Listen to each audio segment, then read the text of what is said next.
Hello aspirants, my name is Drishti Jain and I welcome you to the series of घटना सूत्र। मैं सबसे पहले अपना एक्सपीरियंस शेयर करती हूँ। मैं और मेरी यूपीएससी की दोस्ती काफ़ी पुरानी है। मैंने 3 सीएसई के मेंस और 2 फॉरेस्ट के मेंस और 2 इंटरव्यू दिए हुए हैं यूपीएससी में। मैं इस घटना सूत्र सीरीज़ में अपना पूरा एक्सपीरियंस आपके साथ शेयर करने की कोशिश करूँगी और किस तरीके से किस चीज़ को पढ़ा और याद किया जा सकता है, क्योंकि यूपीएससी में पढ़ाई तो सभी करते हैं लेकिन सही तरीके से और सही गाइडेंस के साथ पढ़ाई करना सबसे ज़्यादा इम्पॉर्टेंट है। इस वीडियो में हम पीटी 365 डिस्कस करेंगे जो कि काफ़ी क्रिस्प और कॉम्प्रिहेंसिव होगा, जो प्रीलिम्स के लिए इनफ और सफिशिएंट होगा। मेरी कोशिश रहेगी कि बहुत ही कम समय में आपका ज़्यादा से ज़्यादा करंट अफेयर्स बहुत अच्छी तरीके से रिवाइज हो जाए। एंड सबसे इम्पॉर्टेंट चीज़ हम साथ ही ट्राई करेंगे कि उसका स्टैटिक से लिंकेज और लास्ट 10 ईयर्स के प्रीवियस ईयर क्वेश्चन डिस्कस करेंगे। आप बस इस वीडियो को 3 से 4 बार अच्छे से देख लीजिए एंड आई एम श्योर कि आपका पूरा current affairs PT point of view से अच्छे से हो जाएगा। तो बिना देरी किए चलो let's start PT 365।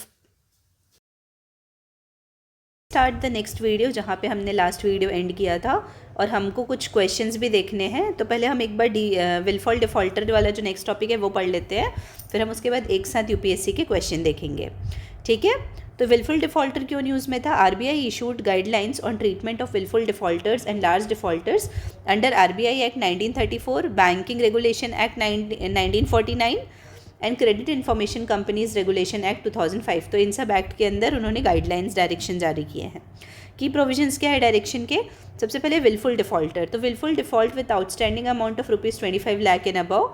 Willful default occurs when borrower defaults in meeting payment or repayment obligations to the lender and any or one or more of the features are noticed। कि पहली बार तो पेमेंट नहीं करता या रीपेमेंट नहीं करता, और या तो वो borrower हैज़ द कब जब borrower के पास कैपेसिटी है कि वो दे सकता है।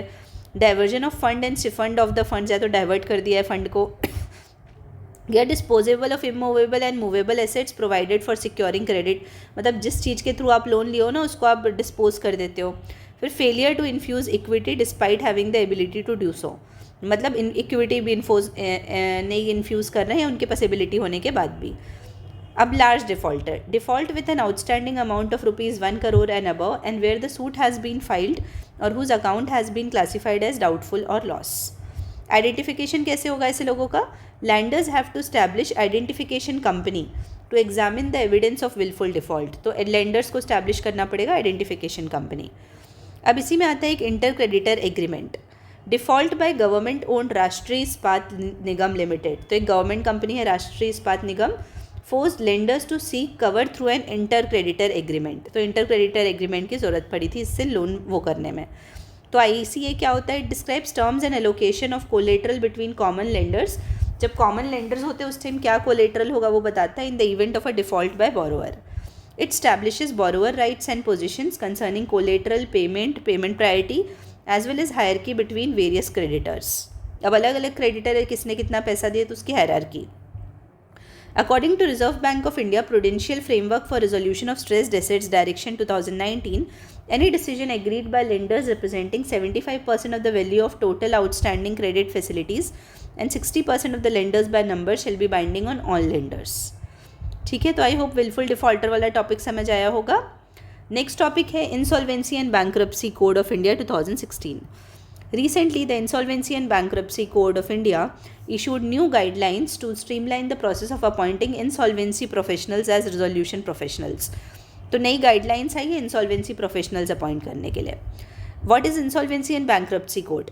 It is India's bankruptcy law, ये इंडिया की बैंक्रप्सी लॉ है, that consolidated the existing framework for insolvency and bankruptcy into a single law।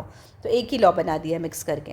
Insolvency का मतलब क्या होता है? एक फाइनेंशियल स्टेट है वेयर एन इंडिविजुअल और entity is unable to pay its debt when due or their liabilities exceed their assets। ठीक है, तो ये एक ऐसा कंडीशन है जब वो अपना डेट को पे नहीं कर पाते या उनका डेट ड्यू हो जाता है और their liabilities exceeds their assets, जितना एसेट है उससे ज़्यादा लाइबिलिटी हो जाती है। बैंक्रप्सी क्या होता है? Bankruptcy is the legal process that follows insolvency. तो पहले इंसॉल्वेंसी होगी उसके बाद ही बैंक्रप्सी आएगी।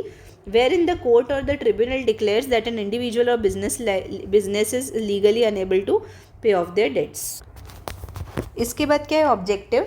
to promote a time-bound resolution process for distressed business improve recovery rates for creditors and provide an exit mechanism for companies facing financial distress. अब pillars क्या है आईबीसी कोड के कि इंसॉल्वेंसी प्रोफेशनल्स होते हैं.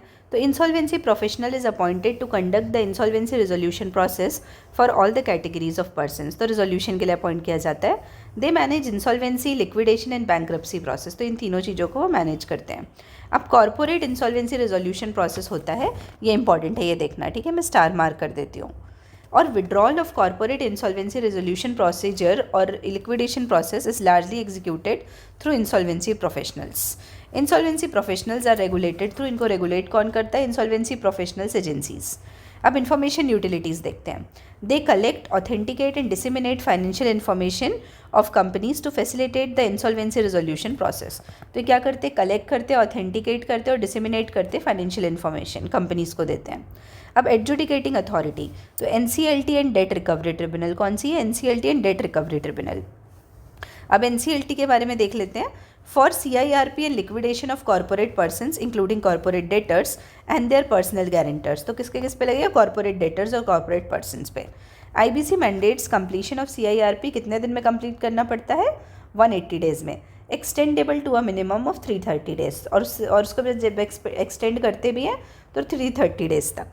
फिर डेट रिकवरी ट्रिब्यूनल, इसमें क्या होता है? फॉर इंडिविजुअल्स और partnership insolvency and bankruptcy. For DRT the timeline to resolve a debt recovery case is 180 days. और इसमें रिजॉल्व करने का दिन है 180 डेज. अब अपीलिएट ट्रिब्यूनल की बात करते हैं. National Company Law Appellate Tribunal for hearing appeals against the orders passed by NCLT and IBBI. तो अपीलिएट कौन होता है? National Company Law Appellate Tribunal. LAT's decision can be further appealed in Supreme Court. और उसके बाद supreme court में भी appeal कर सकते हैं, ठीक है. उसके बाद आते हैं हम Debt Recovery Tribunal. Appeals from Debt Recovery Tribunal are filed before Debt Recovery Appellate Tribunal. तो किसके सामने? डेट रिकवरी अपीलिएट ट्रिब्यूनल के सामने करते हैं. और उसके बाद सुप्रीम कोर्ट में विद इन 45 डेज, ठीक है. फिर insolvency and bankruptcy board of India के बारे में देखते हैं. इसका हेडक्वार्टर है न्यू दिल्ली में, ये देखो. फिर ये क्या? एक स्टैट्यूटरी बॉडी है जो इंसॉल्वेंसी एंड बैंक्रप्सी कोड से बनी है. कौन सी बॉडी है? Statutory body. ये इंपॉर्टेंट है. ये आती है मिनिस्ट्री ऑफ कॉर्पोरेट अफेयर्स के अंदर. एक कंपनी वाले पार्ट को डील करती है ना. फिर फंक्शंस क्या है? It has regulatory oversight over the service providers in the insolvency ecosystem. It has the responsibility to provide a regulatory framework for insolvency and resolution process of corporates and individuals. अब governing body की बात करते हैं तो functioning of IBBI is governed by a governing board constituted by central government. It consists of, कौन कौन रहेंगे इसमें? चेयरपर्सन रहेंगे, 3 members from amongst the officers of central government not below the rank of joint secretary और equivalent. 1 member रहेगा to be nominated by RBI. और 5 other members रहेंगे to be nominated by central government of whom at least 3 shall be whole time member. उसमें से 3 क्या रहेंगे? Whole time member रहेंगे. उसके बाद हम देखते हैं pre packaged insolvency resolution process क्या है. तो प्री पैकेज्ड में क्या होता है? It was introduced by IBC 2016 through an amendment in 2021 में अमेंडमेंट हुआ था, उससे आया था. It provides for resolution of stress of corporate MSME. तो कॉर्पोरेट एमएसएमई के स्ट्रेस को रिजॉल्व करने के लिए है. It is initiated voluntarily bye debtor and is available for defaults of at least ₹10 lakh. तो डेटर वॉलेंटरीली करता है और डिफ़ॉल्ट यदि कम से कम 10 लाख का हुआ है तो ये वाला ऑप्शन अवेलेबल है. PPIRP envisages a hybrid process where pre-initiation phase is largely informal and post-initiation phase is formal. तो एक स्टेज इनफॉर्मल होता है, एक फॉर्मल होता है. PPIRP is required to be completed within a period of 120 days. ये कितने दिन में करना पड़ता है? 120 डेज में, ठीक है. अब हम एक बार ना इसके PYQ देख लेते हैं.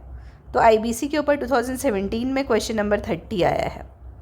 2017 में क्वेश्चन नंबर 30.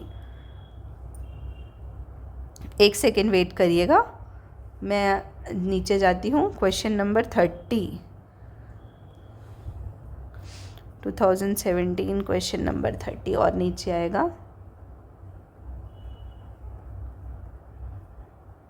एक मिनट 20 में पहुँच गए हैं हम. उसके बाद हम आते हैं 30 में. चलो ये आ गए. क्वेश्चन नंबर 30 बोल रहा है विच of the following statements best describe the term scheme for sustainable restructuring of stressed asset. तो S4A है ना, वो सबसे सही उसका क्या ऑप्शन है? तो फर्स्ट ऑप्शन है it is a procedure for considering ecological cost of developmental schemes formulated by government. Second है, it is a scheme of RBI for reworking the financial structure of big corporate entities facing genuine difficulties.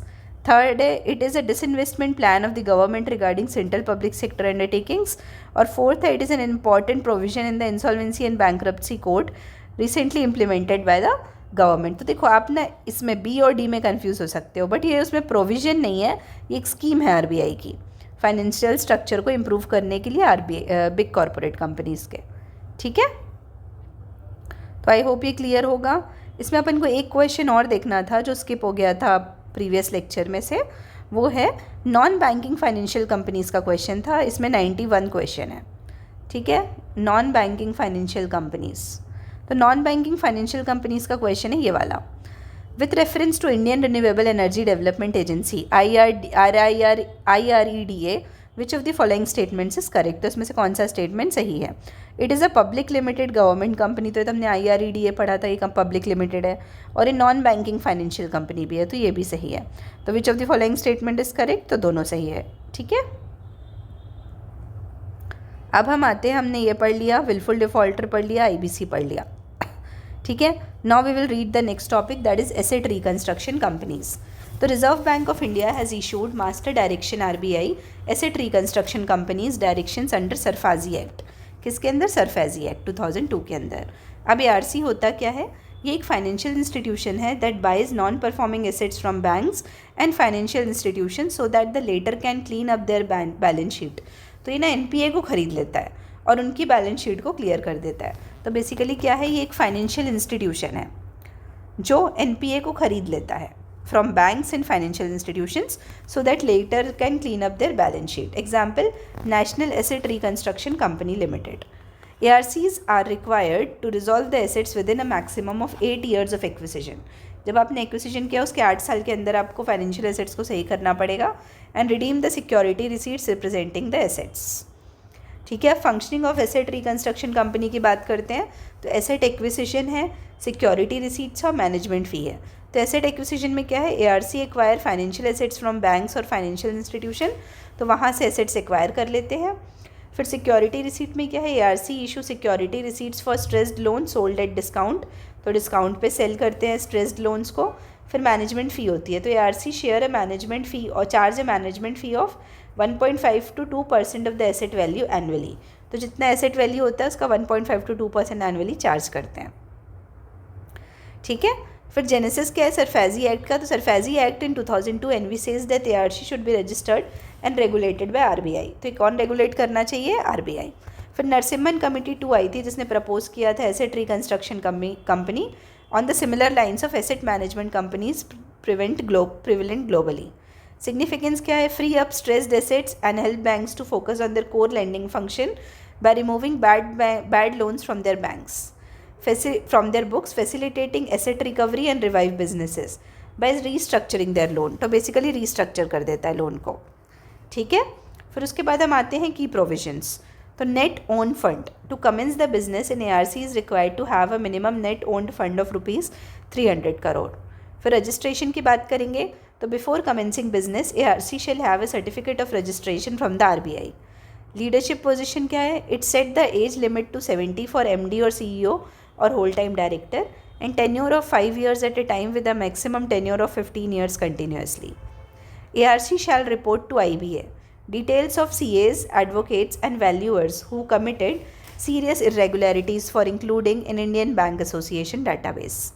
अब internal audit की बात करते हैं तो ARC shall put in place a system for periodical checks and review of the asset acquisition procedure in asset reconstruction company.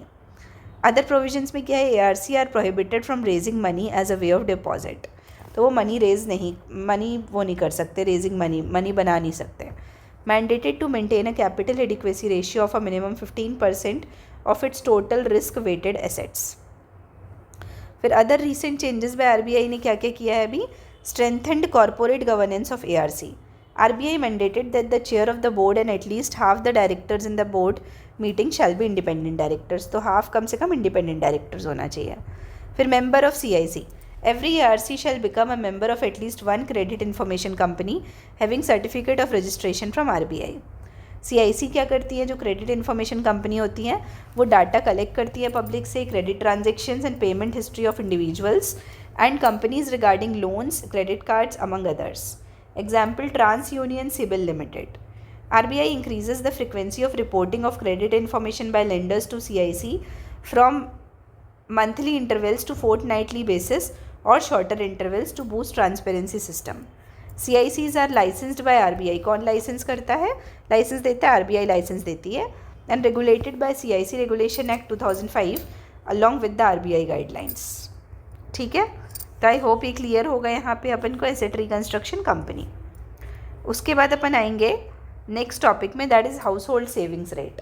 तो household saving rate के ऊपर ना, मतलब सेविंग्स रेट के ऊपर 2022 में एक क्वेश्चन आया है, क्वेश्चन नंबर 15.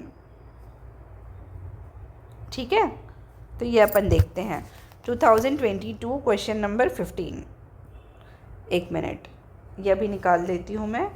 2022 का क्वेश्चन नंबर 15 ये आ गए 2022 में. क्वेश्चन नंबर 15 में आ जाओ, ये आ गए 12, 13, 14, 15. With reference to the Indian economy consider the following statements. A share of the total household saving goes towards government borrowings. तो कुछ शेयर गवर्नमेंट के बोरोइंग्स में जाता है.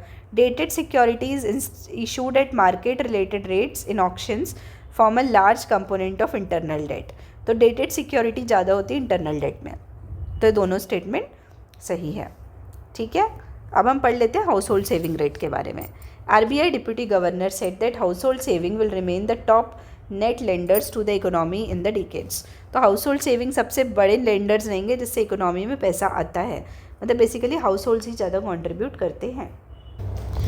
RBI डिप्यूटी गवर्नर ने बोला है कि हाउस होल्ड, जो भी मैंने बोला ना कि household saving major chunk है. अब हाउस होल्ड सेविंग के बारे में पढ़ लेते हैं. Household savings are categorised into financial saving होती है, उसमें करेंसी आते हैं, डिपॉजिट आते हैं, लाइफ इंश्योरेंस फंड्स आते हैं. फिर उसी तरीके से बोला है कि decline in financial savings poses challenges for banking sector. तो यदि फाइनेंशियल सेविंग्स में कमी आएगी तो बैंकिंग सेक्टर को दिक्कत आएगी in maintaining liquidity and managing credit risk. अब फिजिकल सेविंग्स की बात करते हैं. तो physical assets along with savings made in gold and silver, तो ये फिजिकल सेविंग्स में आते हैं. Factors influencing house hold saving rate. तो क्या क्या फैक्टर्स है जो हाउस होल्ड सेविंग रेट को इन्फ्लुएंस करते हैं. Income level. तो यदि हायर डिस्पोजेबल इनकम होगी तो ज़्यादा सेविंग हो पाएगी. इंटरेस्ट रेट में क्या होता है, higher interest rate encourages savings by offering better returns. Inflation में higher inflation reduces purchasing power discouraging savings. Economic stability. Stable jobs promote consistent saving. Social safety net. Strong welfare system reduce the need for saving. About household saving rate. Household saving rate क्या होती है, it is expressed as the ratio of household savings to GDP. तो household saving versus upon GDP. A share of house hold financial saving goes towards government borings. अभी हमने देखा ना, यही PYQ था, यही वाला स्टेटमेंट लिखा हुआ था. ठीक है. In India household sector typically generate surplus savings related to investment lending excess to other sector. तो इसी से दूसरे सेक्टर में पैसा जाता है मेजरली. ठीक है, आई होप ये क्लियर है आप लोगों को.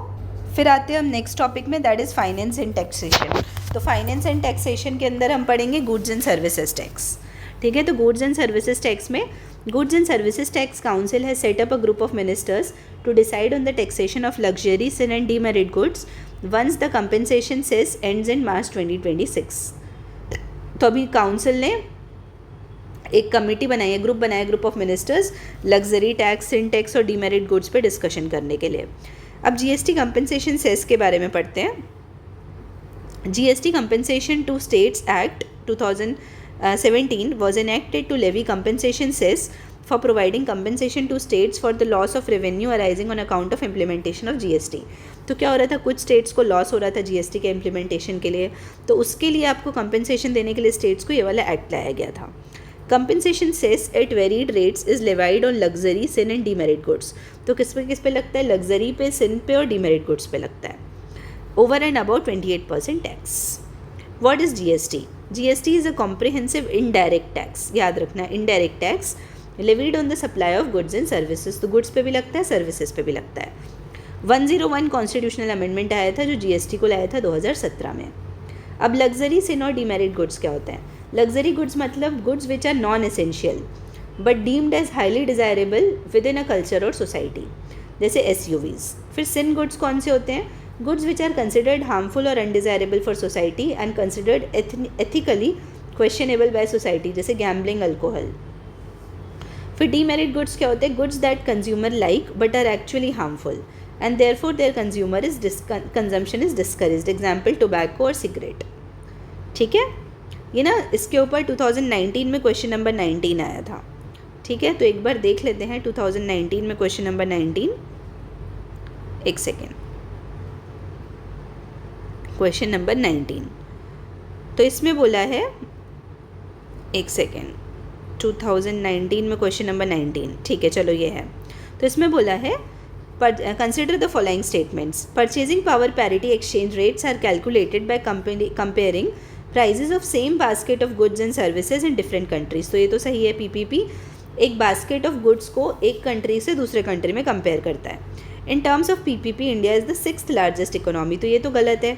मार्केट एक्सचेंज रेट के हिसाब से हम क्या है, 5th है, और पीपीपी के हिसाब से हम क्या है, 3rd, तो इसलिए फर्स्ट स्टेटमेंट। ठीक है, अब आते हैं हम नेक्स्ट क्वेश्चन में, नेक्स्ट सेक्शन में इसके कि की फीचर्स क्या हैं जीएसटी के।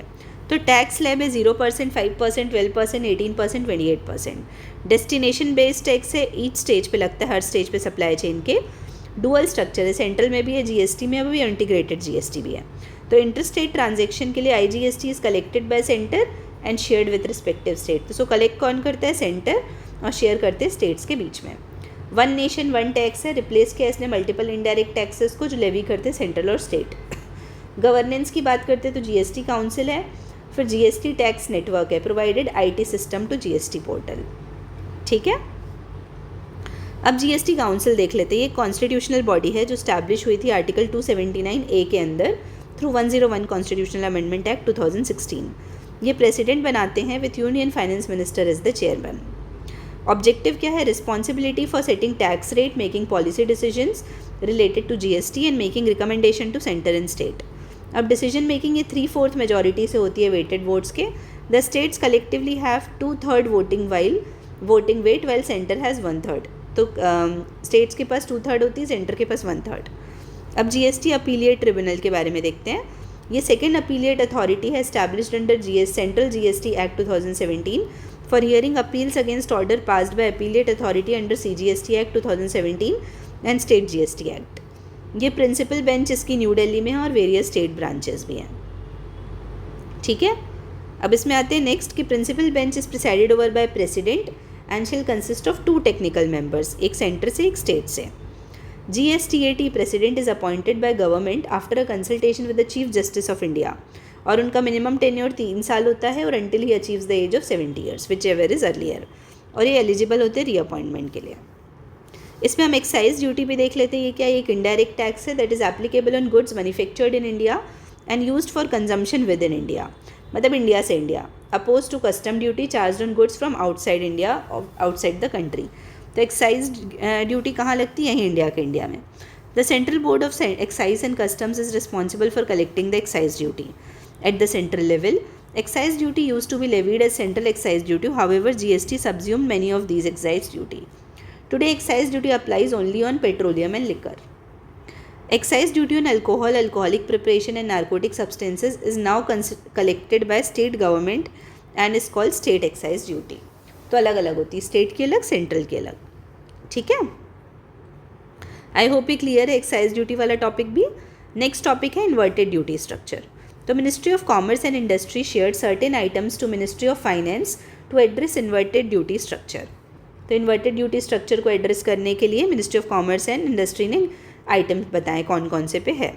It refers to situation where import duty on goods on input goods are higher than on finished goods. तो जो अपन इनपुट जो मंगाते हैं ना बाहर से, उस पर इम्पोर्ट ड्यूटी ज़्यादा है rather than on finished goods.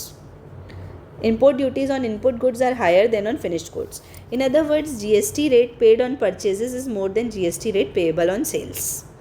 तो इससे क्या होता है, इम्पैक्ट के एक्सपेंसिव इनपुट हो जाते हैं जो कि कॉस्टली हो जाते हैं फिर मार्केट के लिए। Effects domestic industry, makes it difficult to compete at export market, ये इंपॉर्टेंट है। Tax payers who face an inverted duty structure will always have input tax credit in their GST electronic credit ledger. creates working capital issues for taxpayers as their resources remain blocked in the form of input tax credit due to high input tax. Also, IDS refers to refund related issues under GST regime. तो दिक्कत हो जाती है. फिर next topic है long term capital gains and indexation benefits. Lok Sabha cleared the finance bill 2024 amending long term capital gains tax provision on immovable property. तो capital gains tax में types of capital gains tax कौन से होते हैं? Short term और long term. Holding period इसमें होता है लेस देन 24 मंथ्स और लेस देन 12 मंथ्स में security such as stocks and mutual fund. Long term में मूवेबल एसेट्स को more than 36 months, more than 12 months में लिस्टेड इक्विटी शेयर और म्यूचुअल फंड, और मोर देन 24 मंथ्स में immovable assets और unlisted equity share. ठीक है, तो ये था कैपिटल गेन्स टैक्स. फिर आते हैं हम की provisions of the amendment act. तो एबॉलिशन ऑफ इंडेक्सेशन बेनिफिट्स, तो एबॉलिश कर दिया है इसको, but allows grandfathering of properties before 23 July 2024. Grandfather clause क्या होता है? Allows the properties purchase before the cut off date to still benefit from indexation despite the new rules for future acquisition. तो क्या होता है, जो हमें cut off date के पहले लेते हैं ना, जो परचेजेस करते हैं उसमें ग्रैंड फादरिंग क्लॉज लग जाती है, बेनिफिट मिल जाता है इंडेक्सेशन का. चॉइसेस फॉर टैक्स पेयर्स के ओल्ड स्कीम और एक न्यू स्कीम है, इतना याद नहीं रखना है. एग्जेम्पशंस हो गए, कुछ एनहेंस्ड एग्जेम्पशन हो गए. What is indexation and how it is calculated. तो इंडेक्सेशन देख लेते हैं, ये होता क्या है. It refers to adjusting the purchase price of an asset for inflation. तो इन्फ्लेशन के हिसाब से परचेज प्राइस को एडजस्ट करते हैं while computing the capital gain. Cost inflation index is used in the calculation of inflation adjusted price of an asset, which estimates the increase in an asset's price as a result of inflation. It's notified each year by Income Tax Department and is under Section 48 of Income Tax 1961. Inflation adjusted price क्या होता है? CII of the year of the sale upon purchase.